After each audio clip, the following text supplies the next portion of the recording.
Oke, assalamualaikum warahmatullahi wabarakatuh. Kembali lagi dengan channel Skode Aplikasi. Kali ini Skode Aplikasi akan membahas mengenai aplikasi manajemen aset. Tapi yang berbeda kali ini, manajemen asetnya itu kita sertakan dengan QR code. Nah, di aplikasi ini juga terdapat 4 akses ya. Ada level admin, manajer, akunting, dan petugas, yang mana masing-masing level ini mempunyai akses yang berbeda. Nah, langsung aja kita login ke halaman admin terlebih dahulu. Kita bisa lihat di sini username-nya kita menggunakan admin, passwordnya juga admin. Baru kita login ke dalam aplikasinya. Setelah itu tampil halaman utama. Di sebelah kiri itu ada beberapa menu yang bisa diakses oleh admin.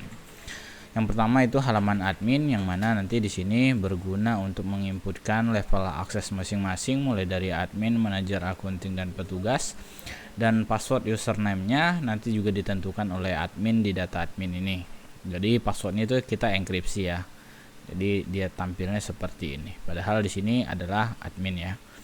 Oke, selanjutnya di sini ada jenis aset. Jenis aset ini kita inputkan ada dua, ada aset tetap dan aset bergerak. Yang mana kalau aset tetap itu bisa diartikan seperti meja, tanah, dan yang lainnya. Kalau aset bergerak itu seperti kendaraan dan yang lainnya.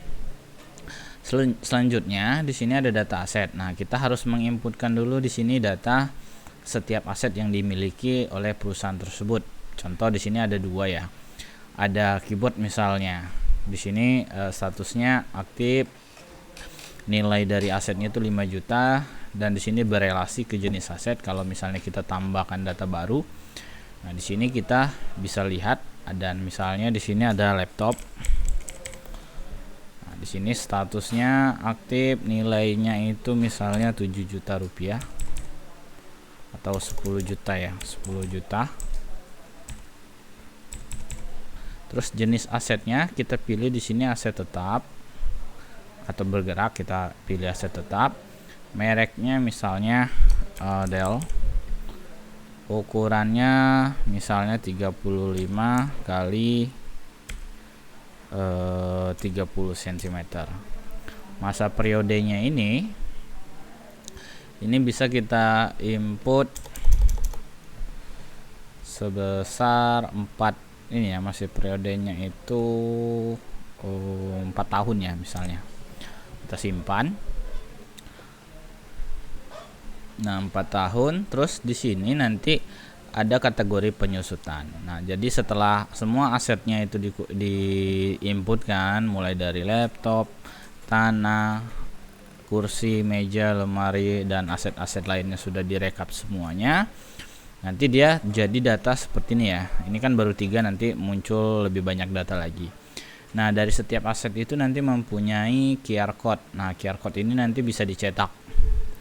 Jadi kalau misalnya kita klik QR code-nya, nanti button QR code-nya akan muncul QR code seperti ini, yang mana nanti QR code ini kita bisa cetak dan ditempel di masing-masing dari asetnya.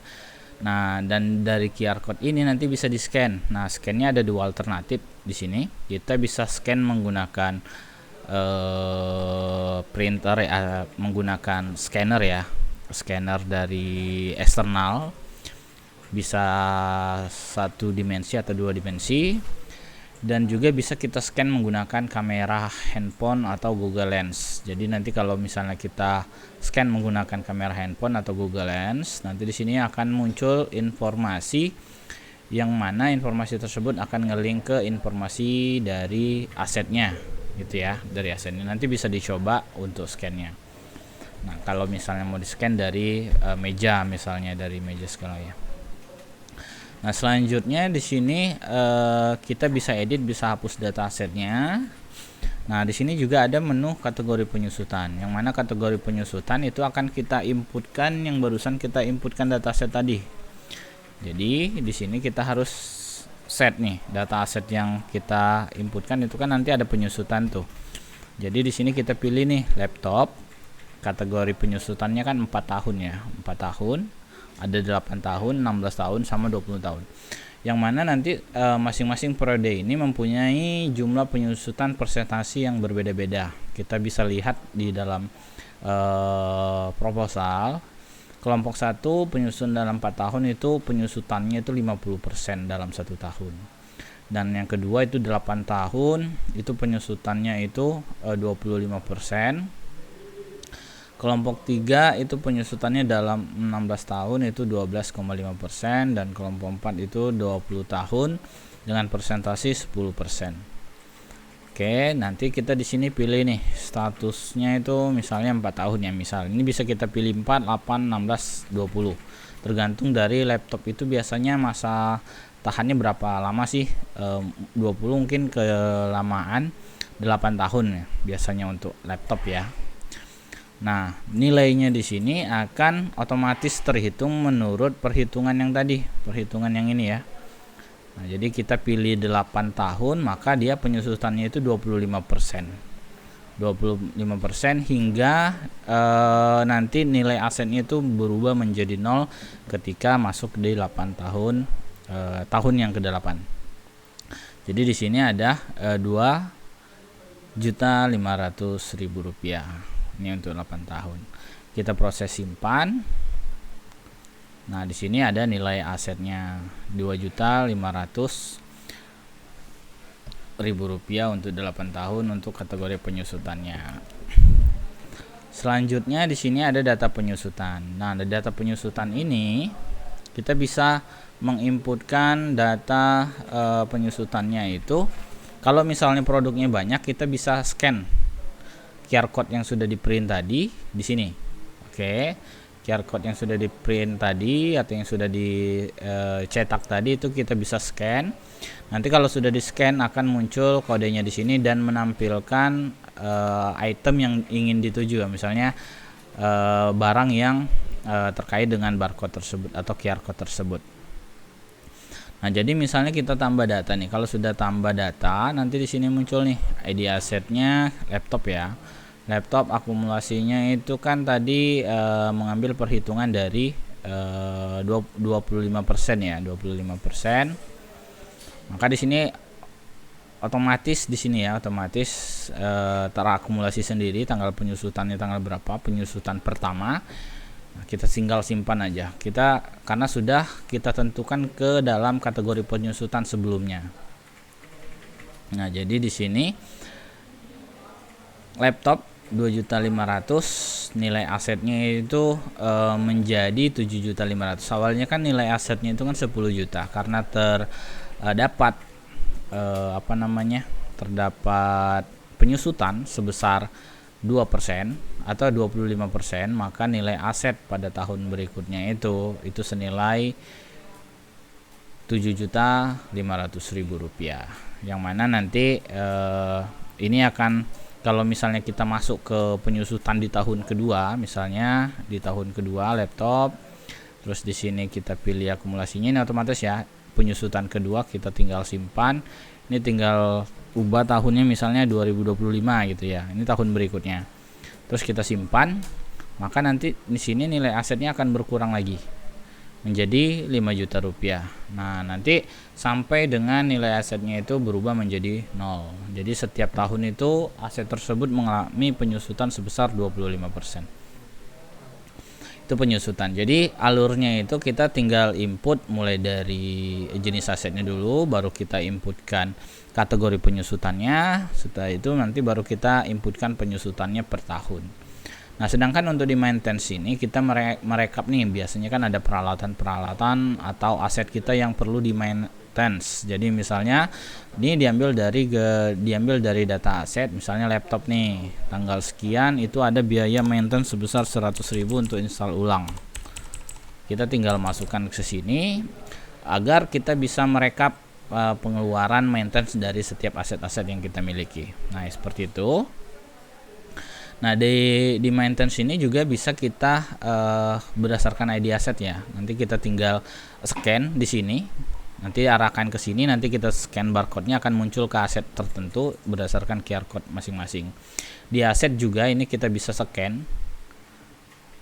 Nanti muncul berdasarkan aset yang kita scan. Di penyusutan juga sama. Nah, di laporan ini kita bisa lihat di sini laporan data admin, aset, jenis aset, kategori penyusutan, dan maintenance. Nah, misalnya di sini kita mau lihat kategori penyusutan. Di sini laporannya ini sama ya formatnya semuanya. Ada laporan keseluruhan berdasarkan filter, ini berdasarkan nama kolomnya, dan berdasarkan periode ini berdasarkan tanggal dan jamnya ya. Tanggal, tahun, dan bulan. Nah, kita misalnya cetak keseluruhan aja, mana sih produk-produk yang sudah atau aset yang sudah mengalami penyusutan. Nah, misalnya di sini ada laptop, ini sudah masuk ke penyusutan kedua, ada yang penyusutan pertama, dan tanggalnya juga di sini ditampilkan, dan jumlah akumulasi penyusutannya dan nilai asetnya yang sekarang itu berapa. Nah, seperti itu untuk di tampilan laporan penyusutannya. Nah, di laporan lainnya itu sama, tampilannya sama, tinggal diakses saja nanti atau dicoba aja nanti.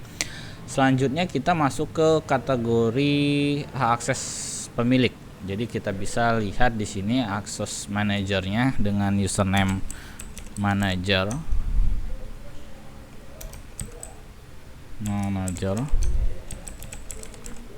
Kita tinggal login di sini. Nah, yang mana manajer ini nanti hanya bisa mengakses data aset, data jenis aset, kategori penyusutan, maintenance, dan laporan. Jadi ada beberapa item yang tidak bisa diakses oleh manajer, tapi untuk aset, jenis aset, kategori penyusutan, dan maintenance ini bisa diakses oleh manajer. Fiturnya dan cara inputnya sama dengan proses yang di admin tadi. Nah, selanjutnya di sini ada hak akses untuk accounting. Accounting itu nanti kita bisa lihat username passwordnya sama.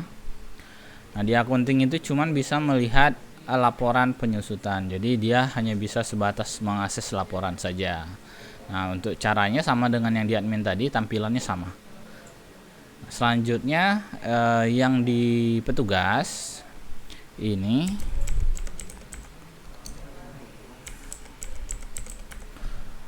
petugas ini nanti itu bisa mengakses data aset, kategori penyusutan, dan maintenance. Jadi petugas nanti yang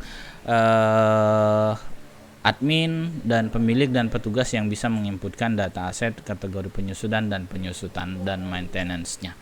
Nah, begitu kira-kira aplikasinya, semoga bisa dipahami. Saya akhiri, wassalamualaikum warahmatullahi wabarakatuh.